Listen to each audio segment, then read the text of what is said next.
ተስፋ በቆረጡበት ሰዓት ቅዱስ ገብርኤል ለዘካርያስ ተገለጠለት። ዘካርያስ ሆይ አትፍራ፣ ጸሎት ተሰምቶልሃል አለ። ምን ተሰምቶልሃል? ዘካርያስ ልጅ ስጠኝ ብሎ የጸለየው ወጣት እያለ ነው። ባረጀ ጊዜ ገብርኤል መጥቶ ጸሎት ተሰምቶልሃል አለ። ግራ ገባው ዘካርያስ።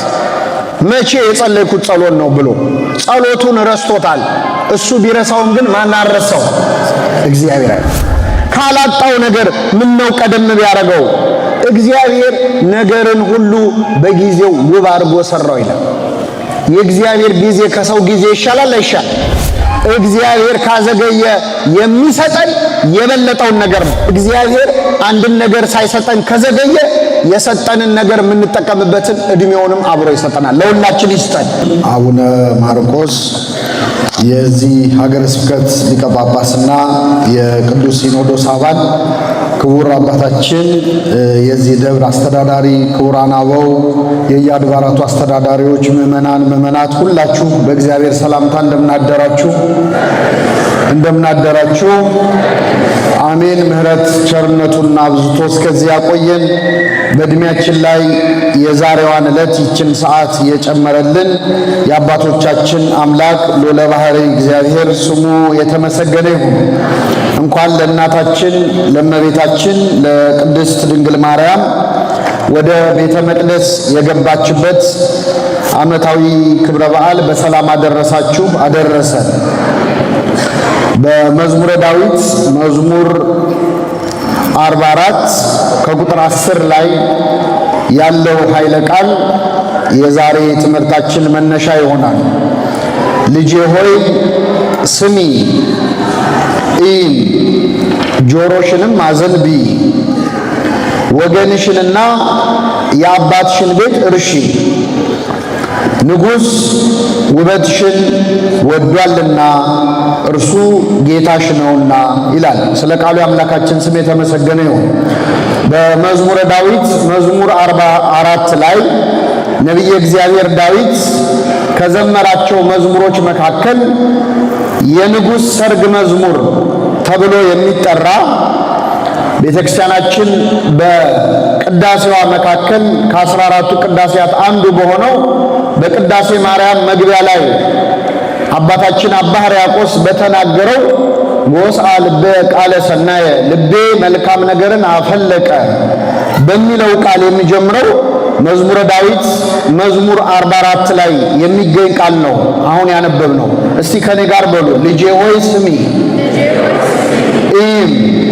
ጆሮሽንም አዘንቢ፣ ወገንሽንና የአባትሽን ቤት እርሺ፣ ንጉሥ ውበትሽን ወዷልና። ነቢየ እግዚአብሔር ዳዊት ከዘመራቸው በጣም በርካታ መዝሙራት መካከል አንዱ ለሙሽሮች የዘመረው 44ኛው መዝሙር ነው። ይህ መዝሙር ሲጀምር ምዕመናን ንጉሥ ዳዊት ልቤ መልካም ነገርን አፈለቀ፣ እኔም ስራዬን ለንጉሥ እናገራለሁ እያለ ባልና ሚስትን ያወድሳል፣ ያሞግሳል። መዝሙሩ ሲጀምር ውበትህ ከሰው ልጆች ሁሉ ይልቅ ያምራል፣ ሞገስ በከንፈሮች ፈሰሰ እያለ አስቀድሞ ሙሽራውን ያሞግሰዋል። ከዚህ አስከትሎ ደግሞ የወርቅ ልብስ ተጎናጽፋ ንግሥቲቱ በቀኝህ ምን ትላለች? ትቆማለች ብሎ ሙሽራይቱ ደግሞ አጊጣ ተውባ ከባሏ በስተቀኝ እንደምትቆም ይናገርና ሙሽራይቱን ወደ መምከር ይመጣል። ምን ይላታል? ልጄ ሆይ ስሚ፣ ጆሮሽንም ምን በይ አዘንቢ፣ ወገንሽንና የአባትሽን ቤት እርሺ፣ ንጉሥ ውበትሽን ወዷልና እርሱ ጌታሽ ነውና በማለት ሙሽራ ለሆኑ ሁሉ ሚስቶች ለሆኑ ሁሉ የሚጠቅም ትልቅ ምክር ነቢየ እግዚአብሔር ዳዊት ይናገራል። እንግዲህ ጋብቻ መስራቹ ልዑለ ባሕርይ እግዚአብሔር ነው። የጋብቻ መስራች እግዚአብሔር ነው። ባልና ሚስትን አንድ የሚያደርግ የሚያከብር ራሱ ልዑል እግዚአብሔር ነው። ለሚስት ከሚሰጡ ምክሮች አንዱ በተለይ ሚስቶች አሁን የምናገረውን በደንብ ስሙ። ከኔ ጋር ናችሁ? ልጄ ሆይ ስሚ ይላል። እስኪ በሉ ልጄ ሆይ ምን በይ እይም አለ። ሚስት ባሏን ምን ማድረግ አለባት? መስማት አለባት። መስማት ብቻ አይደለም ማየት አለባት። ብዙ ጊዜ ሚስቶች ባሎቻቸው ሲናገሩ ይሰማሉ፣ ግን አያዩ። ዕቃ እያጠቡ ባላቸውን የሚያናግሩ ሚስቶች አሉ። ሌላ ስራ እየሰሩ ልክ ሬዲዮ የከፈቱ ይመስል አንተ ተናገር እኔ እሰማሃለሁ፣ ሴት ነኝ እኮ ከአንድ በላይ ስራ መስራት እችላለሁ የሚሉ ሴቶች አሉ። ነቢየ እግዚአብሔር ዳዊት ግን ልጄ ሆይ ስሚ ብቻ አይደለም ምን በይ እይም፣ እያየሽ አናግሪው ባልሽን፣ ጆሮሽንም አዘንቢ፣ በሙሉ ትኩረት አዳምጪው፣ ወገንሽንና የአባትሽን ቤት ምን በይ እርሺ። ትዳር ማለት ወገንንና የአባትን ቤት መርሳት ነው። የአባትን ቤት መርሳት ነው። ይሄ ለሚስት ብቻ የተነገረ አይደለም። ልዑል እግዚአብሔር የመጀመሪያዎቹን ሙሽሮች አዳምና ሔዋንን በዳረበት ስፍራ በኦሪት ዘፍጥረት ምዕራፍ 2 ላይ ሰው እናትና አባቱን ይተዋል ከሚስቱም ጋር ምን ይላል ይጣበቃል ብሎ ተናግሮ ነበር።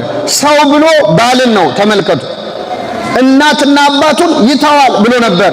ወንድ ብቻ ግን አይደለም፣ ሴትም ይህ ኃላፊነት አለባት። ነቢየ እግዚአብሔር ዳዊት ተቀበለና ልጄ ሆይ ስሚ እይም፣ ጆሮሽንም አዘንቢ፣ ወገንሽንና የአባትሽን ቤት ምን በያል እርሺ። ርሲ ሕዝበኪ ወቤተ አቡኪ፣ የአባትሽን ቤት ወገንሽን እርሺ፣ ንጉሥ ውበትሽን ወዷልና።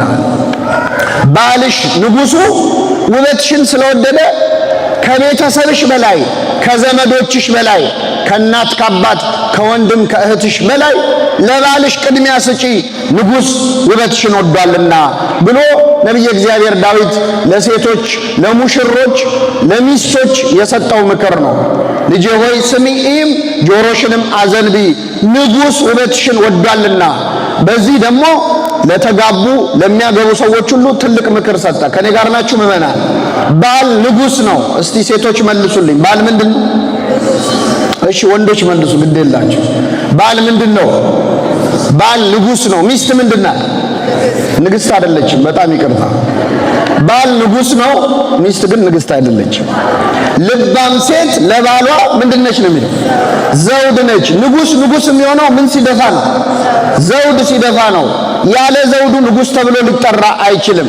ስለዚህ ልጄ ሆይ ስሚ እይም፣ ጆሮሽን አዘንቢ፣ ወገንሽንና የአባትሽን ቤት እርሺ፣ ንጉሥ ባልሽ ውበትሽን ወዷልና እርሱ ጌታሽ ነው ይላል። ባሎች ጌቶች ናቸው። ባል ጌታ ነው ሲባል ሚስት ባሪያ ናት ማለት አይደለም። በተለይ በዚህ ፌሚኒስት በሆነ ዓለም ላይ ሆነን ስንሰማው የጥቅስ በጣም ያስቸግራል። ፖለቲካሊ ኮሬክት አይመስልም። ባል ጌታ ነው፣ ባል ንጉሥ ነው ሲባል ሚስት አገልጋይ ናት ማለት አይደለም። ሚስት ረዳት ናት ሲባል የባል ተወራጅ ናት ማለት አይደለም። አዎ ሚስት ለባሏ ረዳት ናት። ነገር ግን ራሱ ዳዊት በሌላ ቦታ እግዚአብሔር ረዳቴ ነው ብሏል። እግዚአብሔር ምኔ ነው? ረዳቴ ነው። እግዚአብሔር ረዳቴ ነው ሲል እግዚአብሔር ከኔ በታች ነው ማለቱ አይደለም። ሚስት ለባሏ ረዳት ናት ሲባልም እንደዚያ ነው። ጌታሽ ነው ሲባል አንቺ አገልጋይ ሆነሽ ማለት ብቻ አይደለም። በውስጡ መጽሐፍ ቅዱስ ሙሉ መጽሐፍ ነው። ባልን ራስ ይላል፣ ሚስትን አካል ይላል። ራስ አንገት ከተቆረጠ ሊኖር ይችላል? አይችልም። ሚስትም ከሌለች ባል ሊሆን አይችልም። ዘውድ ከሌለ ንጉሥ ሊሆን አይችልም። ይህንን ይዘን ብቻ ስለ ጋብቻ በዚህ ቃል ብዙ ልንማርበት እንችላለን። ግን ዛሬ ሰርግ ላይ አይደለም ያለነው፣ ሌላ ምክንያት አለን። ነቢየ እግዚአብሔር ዳዊት ምን አለ? ልጄ ሆይ ስሚ እይም፣ ጆሮሽንም አዘንቢ፣ ወገንሽንና የአባትሽን ቤት እርሺ። ንጉሥ ዳዊት በዚህ በሰርግ መዝሙር ላይ ነቢይ እንደመሆኑ ነቢያት ኃላፊያቱንና መጻያቱን ከነሱ ቀድሞ ያሉትንና ከነሱ በኋላ የሚመጡትን በመንፈስ ቅዱስ መነጽር ሆነው ይመለከታሉ። ስለዚህ ዳዊት ልጄ ሆይ እያለ እያናገረ ያለው አንዲትን ሙሽራ ብቻ አልነበረም። ከዳዊት አብራክ የምትወለድ ከዳዊት ዘር የምትገኝ እሱ በአካል ባያያትም በመንፈሰ ትንቢት የሚያያት እግዚአብሔር ከሩቅ ያሳየው ልጁ እናታችን እመቤታችን ቅድስት ድንግል ማርያም ናት።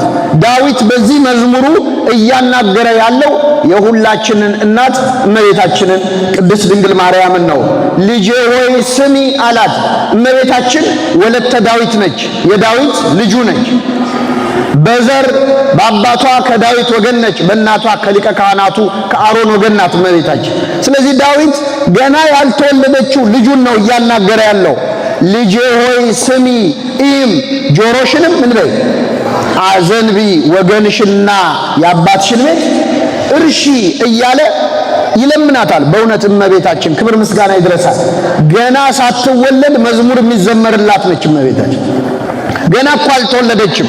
እንኳን እሷ እናትና አባቷ ሐናና ኢያቄምም አልተወለዱ። ዳዊት ከ1000 ዓመት በፊት ቀድሞ ልጄ እያለ ይጠራታል። የዳዊት ልጅ ሰሎሞን ደግሞ እህቴ ሙሽራ እያለ ይጠራታል። እመቤታችን ነገስታቱ ሳይቀር እባክሽ ስሚኝ እያሉ የሚዘምሩላት ነች። በ15 ዓመቷ አምላክን በማህፀኗ ለመያዝ የተመረጠች መላእክት መጥተው በፊቷ የዘመሩላት ሰማያዊ ምስጋና የሰማች ስለሆነች ዳዊት ከሩቅ አይቶ ጠራት እመቤታችንን። ልጄ ሆይ ስሚ እይም ጆሮሽንም ምን በይ አዘንቢ፣ ወገንሽንና የአባትሽን ቤት ምን በይ እርሺ። እመቤታችን ወገንሽንና የአባትሽን ቤት እርሺ የተባለችው ስለ ሁለት ምክንያት ነው። የመጀመሪያው ምዕመናን ወገንሽንና የአባትሽን ቤት እርሺ የተባለችው በአጠቃላይ የሰው ልጅ የተባለ የአዳምና የሔዋን ዘር የሆነ ሁሉ እርሷን እንድትረሳው የታዘዘ ትእዛዝ ነው። በእውነት እመቤታችን ቅድስት ድንግል ማርያም በአዳም ላይ በሔዋን ላይ በአጠቃላይ በሰው ዘር ላይ የወረደው ኃጢአት የወረደው መርገም በድንግል ማርያም ላይ አልደረሰም። ወገንሽንና የአባትሽን ቤት ምን በይ እርሺ። በአባትሽ በአዳም ላይ በእናትሽ በሔዋን ላይ የወረደው እርግማን ባንቺ አይደርስምና ወገንሽንና የአባትሽን ቤት እርሺ። ድንግል ማርያም ምእመናን በተረገመ ዓለም ላይ የተገኘች ቅድስት ናት። ዓለም ሁሉ ተረግሞ ሳለ ቅድስት ሆና የተገኘች፣ ዓለም ሁሉ ረክሶ ሳለ ንጽሕት ሆና የተገኘች። ታስታውሳላችሁ? አዳምና ሔዋን ከገነት ዕፀ በለስ በልተው ከወጡ በኋላ እግዚአብሔር ከተራገመው እርግማን እኔ በጣም የሚገርመኝ አንድ እርግማን አለ። አዳምን ምን አለው? ምድር ካንተ የተነሳ የተረገመች ትሆናለች አለ። ምድር ካንተ የተነሳ ምን ትሆናለች? የተረገመች። ምድር እሾህና አሜከላን ታበቅልብሃለች አለ። አዳም ተረገመ። ስለዚህ እቺ አሁን የቆምንባት የምንንቀሳቀስባት መሬት በአዳምና በሔዋን ኃጢአት ምክንያት ምን ያለች ሆነች? የተረገመች ሆነች። ይህ አይደለም የሚገርማችሁ፣ ኦሪት ዘጸአት ምዕራፍ 3 ላይ ስትሄዱ ይህንን እርግማን የተራገመው እግዚአብሔር ምድር ካንተ የተነሳ የተረገመች ናት ያለው እግዚአብሔር ሌላ ቃል ሲናገር ታገኙታላችሁ። ኦሪት ዘጸአት ምዕራፍ 3 ላይ ሙሴ በሲና ተራራ ላይ አንዲት ዛፍ አየ። በዛፏ ላይ እሳት ነዶባታል። እሳቱ ግን ዛፏን አላቃጠላትም፣ ዛፏ ደግሞ እሳቱን አላጠፋችው። ሙሴ ይህን ሲያይ በጣም ገረመው። እንዴት ነው ዛፍ ላይ እሳት ነዶ ዛፉ ላይ ይቃጠል የሚችለው? ዛፉ ደግሞ እንዴት እሳቱን ላያጠፋው ይችላል? ይህንንማ ማየት አለብኝ ብሎ ወደ ዛፉ አቅጣጫ ተጠጋ። ወደ ዛፉ ሲጠጋ ታላቅ ድምፅ ሙሴን አስቆመው። ሙሴ ሙሴ ሆይ ወደዚህ አትቅረብ፣ የቆምክባት ምድር የተቀደሰች ናትና ጫማህን ከእግርህ ምን በል አውልቅ። የቆምክባት ምድር ምን ያለች ነች? የተቀደሰች ነች። ቅድም ምን አልኳችሁ? እግዚአብሔር ለአዳም ምን አለው? ምድር ካንተ የተነሳ ምን ያለች ትሆናለች? የተረገመች። አሁን ግን ምን አለው ለሙሴ? የቆምክባት ምድር ምን ያለች ነች? የተቀደሰች። ታዲያ ምድር ተቀድሳለች ወይስ ተረግማለች? ተቀድሳለች፣ ተረግማለች። ሙሴ የቆመባት ምድር የተቀደሰች ነች ወይስ የተረገመች? የተቀደሰች ነች። አጠቃላይ ምድር ግን ምን ብላለች? ተረግማለች። በተረገመ ዓለም ላይ የተቀደሰች መሬት እናታችን እመቤታችን ቅድስት ድንግል ማርያም። ዓለም ሁሉ ሲረገም፣ ዓለም ሁሉ በኃጢአት ሲረክስ፣ ኃጢአት ያልተገኘባት፣ መርገም ያልተገኘባት፣ መርገመ ሥጋ መርገመ ነፍስ የሌለባት በረከተ ሥጋ በረከተ ነፍስ የምታድል በተረገመው ዓለም ላይ የተገኘች ቅድስት ወላዲት አምላክ ነች። ስለዚህ ዳዊት ዘመረላት፣ ወገንሽንና የአባትሽን ቤት ምን በይ እርሺ አላት። ሁለተኛ ወገንሽንና የአባትሽን ቤት እርሺ ያለበት ምክንያት ምዕመናን በዛሬው ዕለት የምናከብረው በዓል ነው መነሻው። እናታችን እመቤታችን ቅድስት ድንግል ማርያም እንደምታውቁት የስዕለት ልጅ ናት። እናቷ ሐናና አባቷ ኢያቄም መካኖች ነበሩ፣ ልጅ አልነበራቸው። እንግዲህ መጽሐፍ ቅዱስ ላይ ብዙዎቹ ቅዱሳን የተገኙት ከመካኖች ነው፣ መውለድ ካልቻሉ ሰዎች ነው። በአጠቃላይ መጽሐፍ ቅዱስን ስታነቡ 7 መካኖች ተጽፈው ታገኛላችሁ። ስንት? 7። ከ7ቱ 6ቱ ወልደዋል። አንዷ ሜልኮል የምትባል ሴት ናት ያልወለደችው። እሷም ዳዊት በታቦት ፊት ሲዘምር ስለቀለደችበት በመቅሰፍት ምክንያት ስለሆነ አልወለደችም። የቀሩት 6ቱ ግን ወልደዋል። 90 ዓመት ሆኗቸው ሁሉ ወልደዋል። እኛ ለማጽናናት ብለን አትወልዱም፣ ባትወልዱ ምንም የለውም ችግር የለውም የሚል ትምህርት አታስተምርም ቤተክርስቲያናችን። ሰው ነፍሱ ከስጋው ካልተለየ በቀር እግዚአብሔር ልጅ ሊሰጠው ይችላል አይችልም? በእውኑ ለእግዚአብሔር የሚሳነው አለ? የለም። 6ቱ መካኖች ወልደዋል። እግዚአብሔር ልጅ ካዘገየ ምክንያት አለ። ያላንዳች ምክንያት አዘገይም። ምእመናን በሙሉ የወለዱ ሰዎች ዘግይተው ወልደዋል። ሲወልዱ ግን የተሰጣቸው ልጅ ተአምረኛ ልጅ። ለምሳሌ ኤልሳቤጥና ዘካርያስ ልጅ አልነበራቸው። ረጅም ዓመት ለመኑ፣ ልጅ ስጠን ልጅ ስጠን ልጅ ስጠን ብለው እግዚአብሔርን ወተወቱት። እግዚአብሔር ግን አልሰጣቸው። አረጁ። ልመናቸውን ለምነው ጉሮሯቸው ደርቆ ተስፋ ቆረጡ።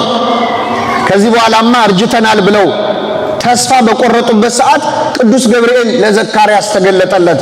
ዘካርያስ ሆይ አትፍራ፣ ጸሎት ተሰምቶልሃል አለው። ምን ተሰምቶልሃል? ዘካርያስ ልጅ ስጠኝ ብሎ የጸለየው ወጣት እያለ ነው። ባረጀ ጊዜ ገብርኤል መጥቶ ጸሎት ተሰምቶልሃል አለው። ግራ ገባው ዘካርያስ። መቼ የጸለይኩት ጸሎት ነው ብሎ ጸሎቱን ረስቶታል። እሱ ቢረሳውም ግን ማን አረሳው? እግዚአብሔር። አሁን እግዚአብሔር ምን ቸገረው? እስቲ ምእመናን ዘካርያስና ኤልሳቤጥ በወጣትነታቸው የልጅ ያለ ሲሉ ለምን ልጅ አልሰጣቸውም? ለምን አዘገየው? እስከ እርጅና ድረስ ለምን ጠበቀ? እንደው ሮጠው ልጆቻቸውን ማሳደግ በሚችሉበት ከልጅ ጋር መጫወት በሚችሉበት እድሜ መስጠት ሲችል እንላለን እኮ አንዳንዴ በእግዚአብሔር ሥራ ገብቶ ካላጣው ነገር ምን ነው ቀደም ቢያደርገው? እግዚአብሔር ነገርን ሁሉ በጊዜው ውብ አድርጎ ሰራው ይላል። የእግዚአብሔር ጊዜ ከሰው ጊዜ ይሻላል አይሻል? ኤልሳቤጥና ዘካርያስ ምእመናን ልጅ ቢያገኙ ኖሮ በወጣትነታቸው ደስተኛ የሆኑ ነበር፣ ምንም ጥርጥር የለውም። ነገር ግን የሚወልዱት ልጅ መጥምቁ ዮሐንስ ሊሆን አይችልም ነበር። ልጃቸው መጥምቁ ዮሐንስ እንዲሆን ጌታ ከመወለዱ ከ6 ወር በፊት ነው መወለድ ያለበት። ስለዚህ ዮሐንስን የመሰለ ልጅ ማግኘት ከፈለጉ የግድ መታገስ አለባቸው። የለባቸው? አለባ። አንድ ልጅ አይደለም የሰጣቸው። ዮሐንስ መጥምቅ ስንት ልጅ ነው እግዚአብሔር ያሳያቸው? ሰማዕት ነው፣ ጻድቅ ነው፣ ሐዋርያ ነው፣ ነቢይ ነው። ምን የቀረዋል? እግዚአብሔር ካዘገየ የሚሰጠን የበለጠውን ነገር ነው። ሳራም እኮ ይህንን ያገኘችው። አብርሃምና ሳራ ልጅ ሳይወልዱ ሳራ 90 ዓመት ሞላት። ስንት ዓመት? 90 ዓመት። እንደውም ሳራ መታገስ አቅቷት ከገረዷ እንዲወልድ ገፋፋችው። በቃ ከገረዴ ይውለድ ብላ አጋር ከተባለችው ከአገልጋዩ አብርሃም ልጅ ወለደ። መጨረሻ ላይ አስወጣልኝ አለችው፣ አስወጣላት። 90 ዓመት ሙሉ ቆይታ በ90 ዓመቷ እግዚአብሔር ከቤቷ ተገኝቶ የዛሬ ዓመት ሚስት ሳራ ልጅ ትወልድልሃለች አለ። ሳራ በ90 ዓመቷ ወለደች። 90 ዓመት ሆኗ ተወልዳ ምን ታረጋዋለች? ከዛ በኋላ አርጅታ የለ ወይ መቼ ልታሳድግ ነው ካላችሁ መጽሐፍ ቅዱስ ላይ ምእመናን ሴት ልጅ በዚህ እድሜዋ ሞተች ተብሎ የተጻፈው የሳራ ብቻ። የማንንም ብትፈልጉ አታገኙ። እገሊት በዚህ ዓመቷ ሞተች የሚል የተጻፈ የለም። የአንድ ሴት እድሜ ግን ተጽፏል። ሳራ የኖረችው 127 ዓመት። ስንት ዓመት? በስንት ዓመቷ ወለደች አልኳችሁ? ስንት ዓመት ኖረች ከወለደች በኋላ? 37 ዓመት። እግዚአብሔር አንድን ነገር ሳይሰጠን ከዘገየ የሰጠንን ነገር የምንጠቀምበትን እድሜውንም አብሮ ይሰጠናል። ለሁላችን ይስጠን። ስለዚህ እግዚአብሔር ዘግይቶ የሰጣቸው ሁሉ በረከት ነው ያገኙት። ሐናና ኢያቄምም ላይ የሆነው ይሄ ነው።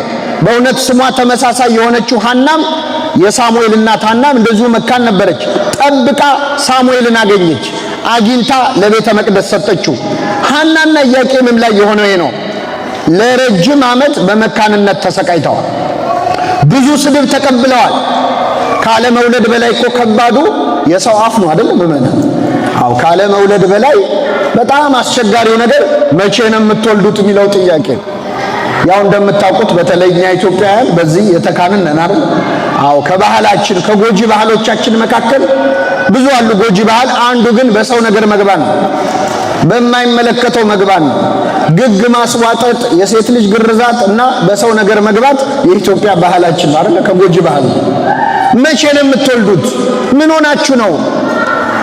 ውለዱ እንጂ እያሉ ያስጨንቋቸው ነበር።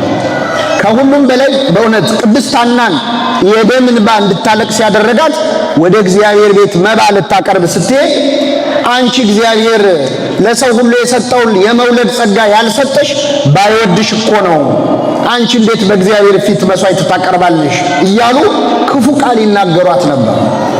ካለ መውለዷ በላይ የቁስል ላይ ጥዝጣዜ የሆነባት የሰዎች ንግግር ነበር። ሰዎችን በንግግር ከማቁሰል እግዚአብሔር በቸርነቱ ይጠብቃል። ሐናና ኢያቄም አልቅሰዋል። በተለይ ቅድስት ሐና በነገረ ማርያም ላይ ተጽፎ እንደምናገኘው ርግቦች ወልደው ጫጩቶቻቸውን ሲመግቡ ስታይ ለሰማይ ወፎች የሰጠውን ጸጋ ለኔ የነሳኸው ለምንድን ነው እያለች ታለቅስ ነበር። ለፍጥረት ሁሉ የሰጠውን እንስሳት ግልገሎቻቸውን ሲያጫውቱ ስታይ ትከፋ ታለቅስ ነበረ። ከሰው ጊዜ የማን ጊዜ ይሻላል?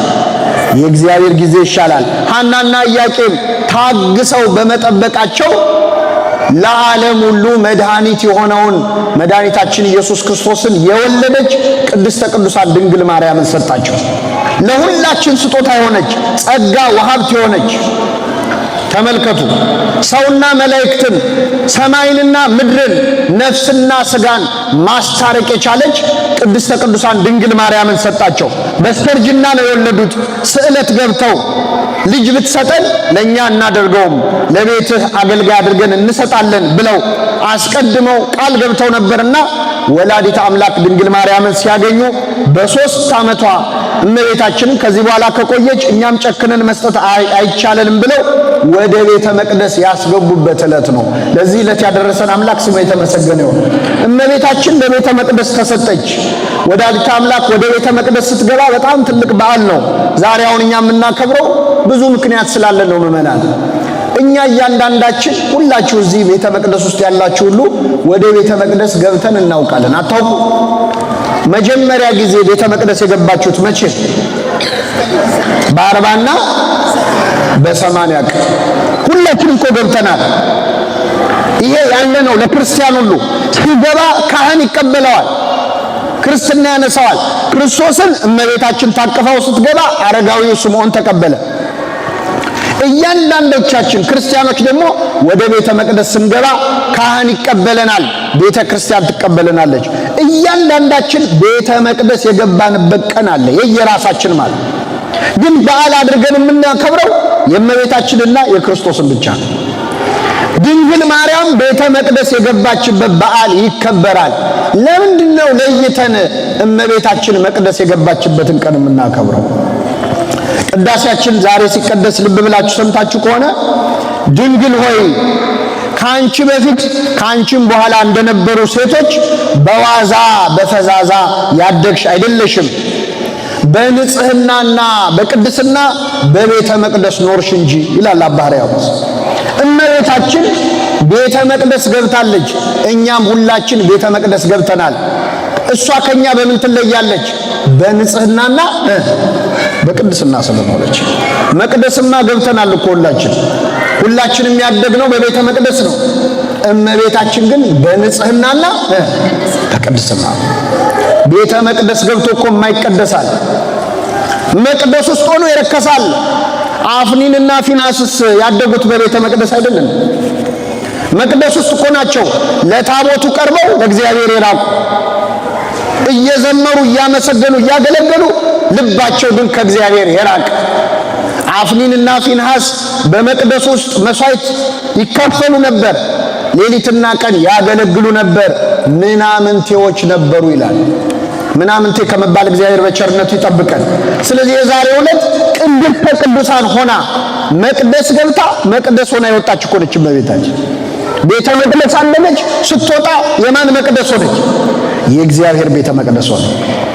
በዚህ ምክንያት ልጄ ሆይ ስሚ ኢም ወገንሽንና የአባትሽን ቤት እርሺ፣ ንጉሥ ውበትሽን ምን ብሏል?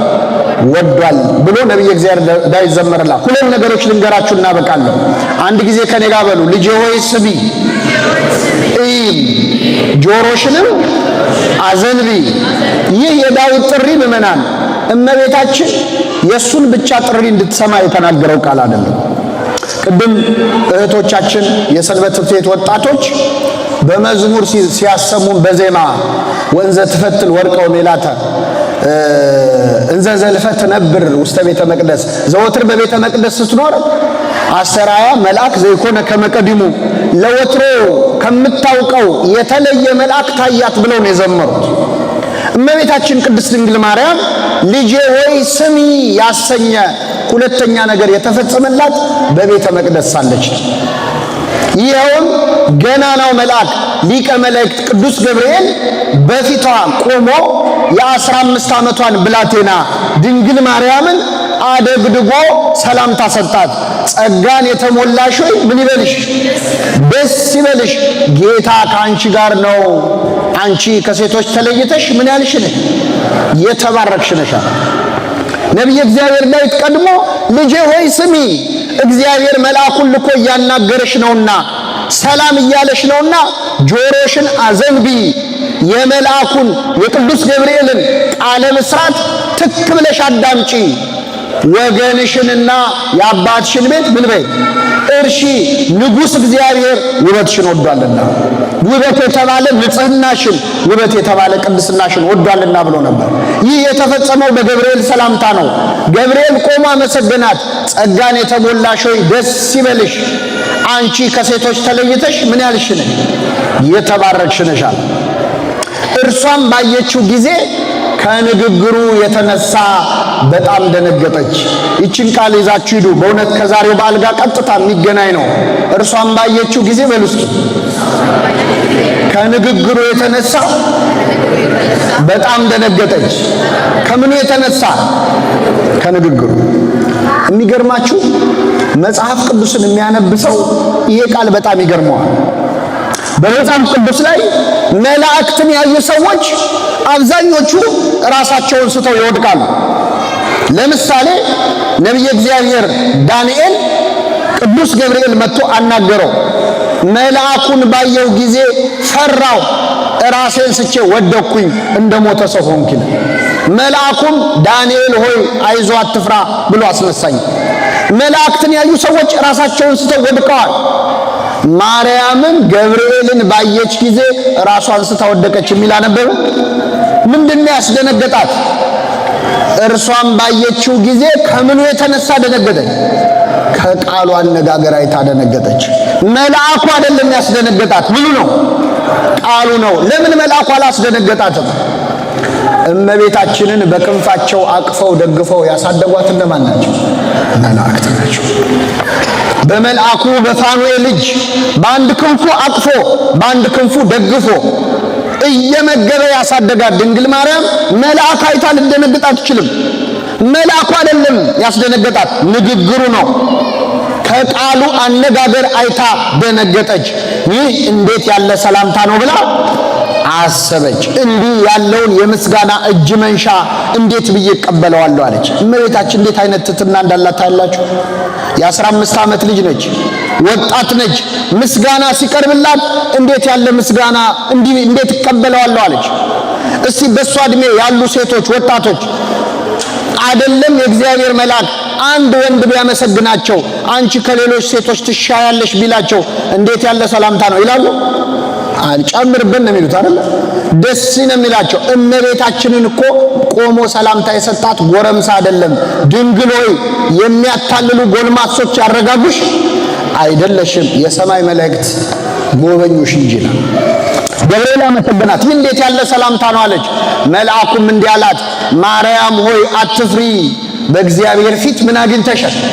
ሞገስን አግኝተሽ። እነሆ ትጸንሻለሽ፣ ወንድ ልጅ ትወልጃለሽ፣ ስሙንም ኢየሱስ ትይዋለሽ። እርሱ ታላቅ ነው፣ የልዑል ልጅ ይባላል። ጌታ አምላክ የዳዊት የአባቱን ዙፋን ይሰጠዋል፣ በያዕቆብ ቤት ላይ ለዘለዓለሙ ይነግሳል። ለዘለዓለም ንጉሥ ትወልጃለሽ ስትባል የድንግልናዬስ ነገር ብላለች። እምኀበአይቴ ረከብኮ ዘከመ ዝብስራተ፣ እንዲህ አይነቱን ዜና ከየት አመጣኸው? ዘእንበለ ዘር ምድር ትወተ፣ ዘር ሳይዘራ ምድር ልታበቅል፣ ወዘእንበለ ምትም ድንግል ጽንሰተ፣ ባል ሳታገባ ደግሞ ድንግል ልትጸንስ ከየት አመጣኸው ማለቷ ነው ይላል ቅዱስ ያዕቆብ ዘስሩ። ጠየቀችው ገብርኤልን፣ ወንድ ስለማላውቅ እንዴት ይሆናል አለችው። በጣም ይገርማል። ገብርኤል ተጨነቀ። እመቤታችን አያችሁ ድንግልና የሚያሳስባት ነበረች። መልአክ ፊት እንኳን ቆማ እንዴት ይሆናል አለችው። እኔ ደስ የሚል ነገር ልንገራችሁ። እመቤታችን ሐሳቧ ድንግል ሆኖ መኖር ነው። እግዚአብሔር ሐሳቡ ከሷ መወለድ ነው። ሁለቱንም ፈጸመው። እሱም ከእርሷ ተወለደ፣ እሷም ለዘላለም ምን ሆና ኖረች?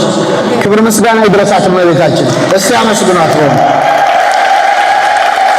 እና ልጄ ሆይ ስሚ፣ ይህም ጆሮሽንም ወገንሽንና የአባትሽን ቤት እርሺ፣ ንጉሥ እግዚአብሔር ውበትሽን ወዷልና።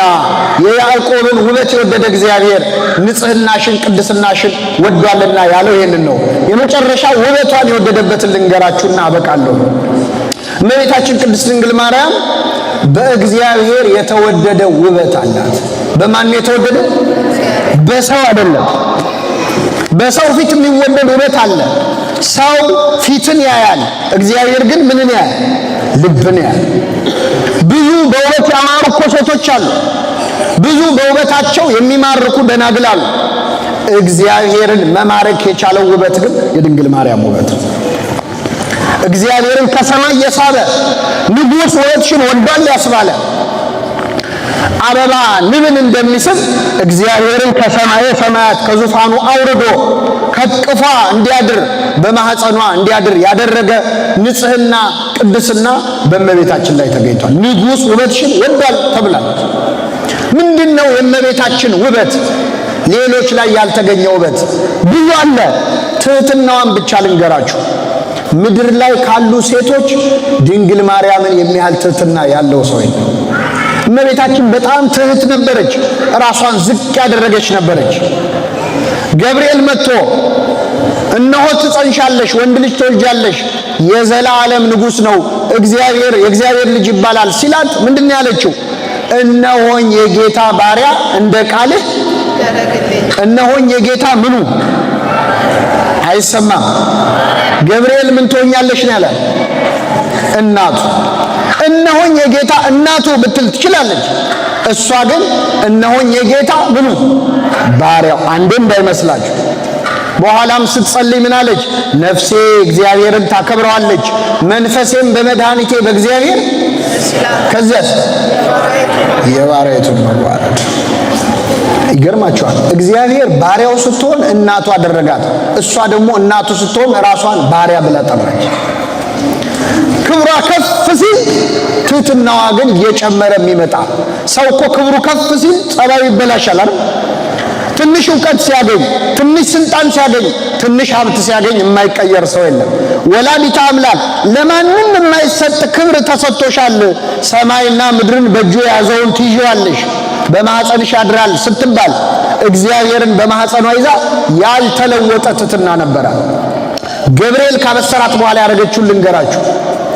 ማርያምም በዚያ ወራት ተነስታ ወደ ተራራማው ወደ ኤፍራታ ከተማ ፈጥና ወጣች። ወደ ዘካርያስ ቤት ገብታ ኤልሳቤጥን ተሳለመቻት ይላል። አምላክን በማኅፀኗ ይዛ ዘመድ ለመጠየቅ ወጣች። አምላክን በማኅፀኗ ይዛ ተመልከቱ። የሰማይና የምድርን ፈጣሪ በሆዷ ይዛ የመጥምቁ ዮሐንስን እናት ኤልሳቤጥን ልትጠይቅ ሄደች። እርሷ ጋር ያለው ደስታ እኮ ይበልጣል። የኤልሳቤጥ ደስታ ትንሽ ነው። የኤልሳቤጥን ደስታ ሳትንቅ ወላዲተ አምላክ አምላክን በማኅፀኗ ይዛ ወደ ኤልሳቤጥ መጣች። እንዴት ያለ ትሕትና ነው! እግዚአብሔር ያሳያችሁ። እመቤታችን 130 ኪሎ ሜትር ነው በእግሯ የተጓዘችው። ስንት ኪሎ ሜትር? 130 ኪሎ ሜትር ብቻዋን፣ ያለ አጃቢ ብቻዋን ወደ ኤልሳቤጥ ቤት መጣች። ኤልሳቤጥንም ተሳለመቻት ይላል። ይሄ የድንግል ማርያም ምን ያህል ትሁት እንደሆነች ነው የሚያሳይ። አንዲት ሴት አይደለም በሆዷ አምላክን ጸንሳ ይቅርና ልጅሽ ጠቅላይ ሚኒስቴር ሆኗል ብትባል ዘመድ ትጠይቃለች? እንደውም እስከ ዛሬ የጠየቀችው ይቆጫታል አይደል? ለዚህ ቀን እንደሚደርስ ባቅ ኖሮ እግሬን አላበላሽም ነው። እመቤታችን ግን ፈጥና ወጣች። ፈጣን ደመና ስለሆነች ወደ ኤልሳቤጥ ቤት ገብታ ኤልሳቤጥን ተሳለመቻት ይላል። ኤልሳቤጥም የማርያምን ሰላምታ በሰማች ጊዜ መንፈስ ቅዱስ ሞላባት። እመቤታችን ወደ ሁላችን ቤት ትምጣለች። እሷ ስትሞላ በቤቱ ምን ይሞላል? መንፈስ ቅዱስ። አያችሁ፣ እዚህ ያሉ ብፁዕ አባታችን እጃቸውን ጭነው መንፈስ ቅዱስ ይሞላል። እዚህ የምታዩቸው ቀሳውስት ካህናት ሜሮን ቀብተው መንፈስ ቅዱስ ይሞላሉ። ድንግል ማርያም እንደ ጳጳሳቱ እጇን ሳትጭን እንደ ካህናቱ ሜሮን ሳትቀባ በሰላምታዋ ድምፅ ብቻ በኤልሳቤጥ ላይ መንፈስ ቅዱስ ሞላችባት። ወደ ሁላችን ይወጥምጣለን። በሰላምታዋ ብቻ እንዴት ዋላችሁ ብላ እንዴት አመሻችሁ ብላ ተመልከቱ። ልክ ድምጿን ስትሰማ በኤልሳቤጥ መንፈስ ቅዱስ ሞላባት። በታላቅ ድምፅ ጮኻ እንዲህ አለች፣ አንቺ ከሴቶች ተለይተሽ ምን ያልሽ የማኅፀንሽን ፍሬ። ሰው መንፈስ ቅዱስ ሲሞላበት ድንግል ማርያምን ነው የሚያመሰግነው። አንቺ የተባረክሽ ነሽ፣ የማኅፀንሽ ፍሬ የተባረከ ነው። ቅድም ገብርኤል መጥቶ አንቺ የተባረክሽ ነሽ ብሏን ነበር። ኤልሳቤጥ ጨመረችበት፣ የማኅፀንሽን ፍሬ ምን ያለ ነው? ተመልከቱ። የድንግል ማርያም መዝሙር እየጨመረ መጣ። ገብርኤል ጀመረው፣ ኤልሳቤጥ ቀጠለችው። ድንግል ማርያም ደግሞ በአንዱ መልአክ በገብርኤል በአንዷ ሴት በኤልሳቤጥ ብቻ ተመስግኛ አልቀርም፣ እነሆ ከዛሬ ጀምሮ ትውልድ ሁሉ ምን ይሉኛል? ብፅዕት ይሉኛል፣ ያመሰግኑኛል አለች። እመቤታችንን እንደምናመሰግናት ከሩቆን አይታ ነው። ትውልድ ሁሉ ምን ይሉኛል? ይበሉኛል አለችም፣ ይሉኛል ነው ያለችው። ደስ የሚል ነገር ልንገራችሁ። ዛሬ ይህን ቤተ መቅደስ ሞልተን እልል እያልን ስንዘምር እመቤታችን ኤልሳቤጥ ቤት ቆማ አይታናለች። ምእመናን አይታናለች እንደዘመርን። እስቲ እንደው ድንግል ማርያም የምታየው እልልታ እስቲ እልል በሉ። እሷ የምታየው እልልታ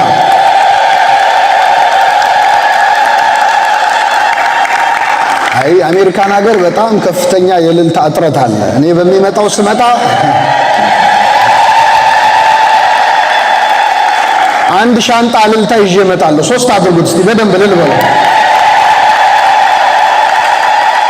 እነሆ ከዛሬ ጀምሮ ትውልድ ሁሉ ምን ይሉኛል? ይሉኛል ስንላት አየችን። አያችሁ፣ ኤልሳቤጥ ቤት ቆማ ይህንን እልልታ ሰማችሁ። ወላዲተ አምላክ ገና የሚመጣው ትውልድ ያለፈው ትውልድ ሁሉ ብፅዕት ልዕልት ክብርት እያለ ያመሰግናታል። ስለዚህ ኤልሳቤጥ አንቺ የተባረክሽ ነሽ፣ የማኅፀንሽ ፍሬ።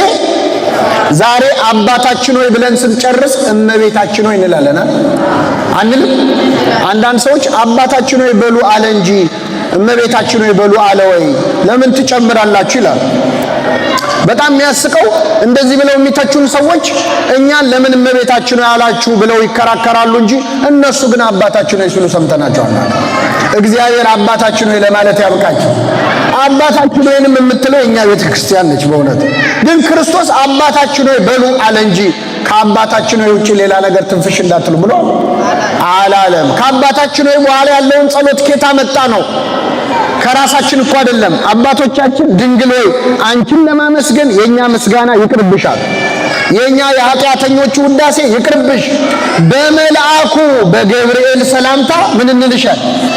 ምን ያደርግልሻል? የኛ ሰላምታ ገብርኤል ሰላም ባለች ሰላምታ፣ እግዚአብሔር ልኮት ሰላም ባለች ሰላምታ ሰላም እንልሻል። ተመልከቱ፣ ኤልሳቤጥ ይህን አስተማረችን። እናትና ልጅን አብሮ ማመስገን ለካ ይቻላል።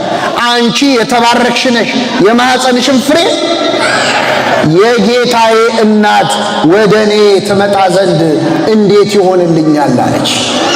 የሰላምታሽ ድምፅ በጆሮዬ በገባ ጊዜ ጽንሱ በማኅፀኔ በደስታ ዘለለ አለች። በዛሬው ዕለት እመቤታችን በቤተ መቅደስ የገባችበት ዕለት ነው። ከገባችባቸው ምክንያቶች የመጨረሻው ንጉሥ እግዚአብሔር ውበቷን መውደዱ ብቻ አይደለም፣ እመቤታችን የእግዚአብሔር ማደሪያ ታቦት ስለሆነች ነው። ንጽሕተ ንጹሐን ከዊና ከመታቦት ዘዶር ዘሲና ይላሉ አባቶቻችን። እንደ ሲናዋ ታቦት ዘዶር ንጽሕተ ንጹሐን ሆና በቤተ መቅደስ ድንግል ማርያም አደረች። ድንግል ማርያም የእግዚአብሔር ታቦት ስለሆነች ነው መቅደስ ውስጥ ያደገችው። ታቦት የሚያድረው በምን ውስጥ ነው? ታቦት መሆኗን የሚያሳይ 4 ነገሮች ነግሬያችሁ ወርዳለሁ። ንጉሥ ዳዊት የእግዚአብሔር ታቦት ወደሱ ከተማ ሊመጣ መንገድ እንደጀመረ ሰማ። ዳዊት ሲሰማ ምን አለ? ከኔ ጋር በሉ፣ የእግዚአብሔር ታቦት እንዴት ወደኔ ይመጣል? የማን ታቦት? ዳዊት ፈራ። ታቦት ወደ አንተ ሊመጣ ነው ሲባል የእግዚአብሔር ታቦት እንዴት ወደኔ ይመጣል? ግን እግዚአብሔር ፈቀደ። የእግዚአብሔር ታቦት በሰው ታጅቦ በካህናት ተይዞ ወደ ዳዊት ከተማ መጣ። ዳዊት ታቦቱ ሊመጣ ነው ሲባል እንዳልፈራ ልክ ታቦቱን ሲያይ ደስታውን መቆጣጠር አልቻለም። በታቦቱ ፊት እየዘለለ መዘመር ጀመረ። እየዘለለ ሲጀምር እንደውም ሚስቱ ሜልኮል ናቀችው። ቅድም መካን ሆነች ያልኳችሁ። ዳዊት ግን በታቦቱ ፊት ዘለለ። ሁለተኛዬ ነው። ታቦቱ ሲመጣ ፈራ፣ ታቦቱን ሲያይ ዘለለ። ሶስተኛ የእግዚአብሔርን ታቦት ተሸክመው ካህናቱ ይዘው ሲሄዱ ድንገት በሬ ደነበረና ሰው በሰው ላይ ሲጋፋ አንድ ኦዛ የተባለ ሰው አይኔ እያየማ ታቦቱ ሲወድቃ ላይም ብሎ ሄዶ የእግዚአብሔርን ታቦት በእጁ ያዘው። ታቦቱን ሲይዘው ወዲያውኑ ተቀሰፈ ይላል። የዛ ቦታ ስም የኦዛ ስብራት ተባለ። ሶስተኛ። አራተኛው የእግዚአብሔር ታቦት በጌት ሰው በአቢዳራ ቤት 3 ወር ያህል ቆየች። ስንት ወር? እግዚአብሔር የአቢዳራን ቤት ባረከለት ይላል። 4 ቁም ነገሮች የነገርኳችሁ። ዳዊት ታቦት ወደሱ ሊመጣ ሲል እንዴት ታቦት ወደኔ ይመጣል አለ። ታቦቱን ሲያይ ግን በታቦቱ ፊት እየዘለለ ምን አለ? ዘመረ። ታቦቱን መንካት የሌለበት ኦዛ ነክቶ ተቀሰፈ። የእግዚአብሔር ታቦት በአቢዳራ ቤት ስንት ወር ቆየች? 3 ወር ቆየች። አሁን ታቦት ናት እያልን ያለ ነው። ማንን ነው? ምእመናን፣ እመቤታችንን። በቤተ መቅደስ ያደገችው ምን ስለሆነች ነው? ታቦት ስለሆነች ነው። ዳዊት ታቦቱ ወደ አንተ ሊመጣ ነው ሲባል ምን አለ? የእግዚአብሔር ታቦት እንዴት ወደኔ? ኤልሳቤጥ ድንግል ማርያም ወደሷ ስትመጣ ምን አለች? የጌታዬ እናት ወደኔ ትመጪ ዘንድ እንዴት ይሆንልኛል? አያችሁ፣ ለታቦት የተነገረው ቃል ለማን ተደገመ? ለእመቤታችን። ዳዊት እንዲህ ያለውን ኤልሳቤጥ ደገመችው። ልክ ዳዊት ታቦቱን ሲያይ ምን አደረገ? በታቦቱ ፊት ምን እያለ ዘመረ?